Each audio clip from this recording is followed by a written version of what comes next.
فيفيفاي اختراع لهيثم دسوقي يضيف لمسة من الرفاهية إلى حياتنا اليومية. من صغري وأنا بعشق الاختراعات وبحب أعمل حاجات جديدة فيها.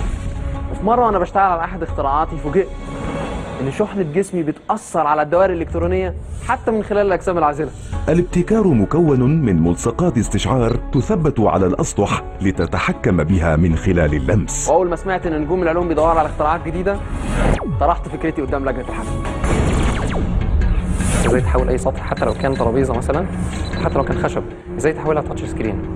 عندك شيء جديد علميا، شخصيا بعطيك صوتي، انت تعطيني فرصه اعطيك فرصه. عندك اجماع اللجنه مبروك. اول ما سمعت موافقه كل لجنه الحكم حسيت ان انا ممكن انطلق من النقطه دي باختراعي للعالم كله. المهمة الأساسية في مرحلة إثبات مفهوم الفكرة كانت في تحويل قطعة زجاج ورخام إلى سطح قابل للتحكم من خلال اللمس. صار التاتش؟ صار التاتش. حلو، سريع.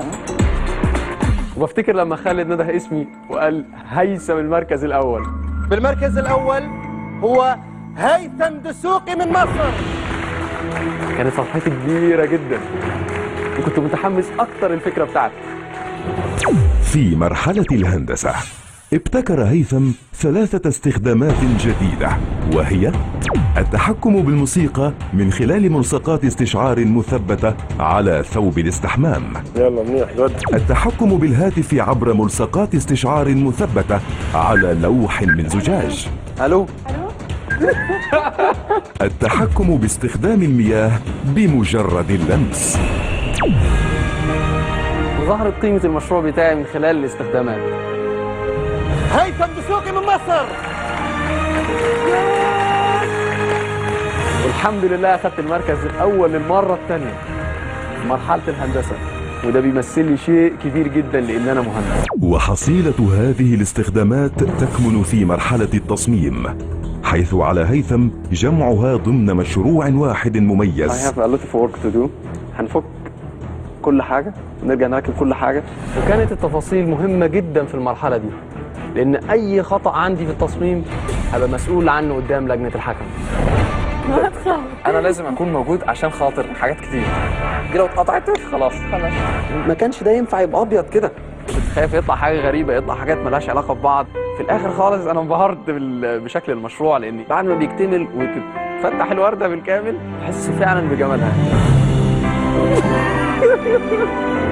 I don't believe myself. Okay, look at this. Look at it. It's so beautiful. قدرت أعمل فيدباك لايت وفيدباك ساوند للباتونز بتاعتي، وبقى عندي شكل نهائي للمنتج اللي أنا إن شاء الله أقدر أنزل بيه السوق.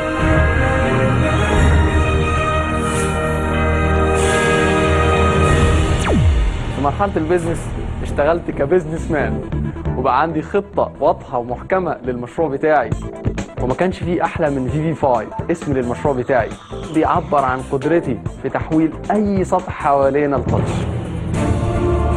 لما بفتكر بداية مشروعي وقد إيه قدرت كاتر فاونديشن من خلال نجوم العلوم إن هي تحول لي المشروع بتاعي من مجرد ورقة إلى مشروع ضخم أقدر أنزل بيه السوق وأحجز بيه تذكرة للنهائي.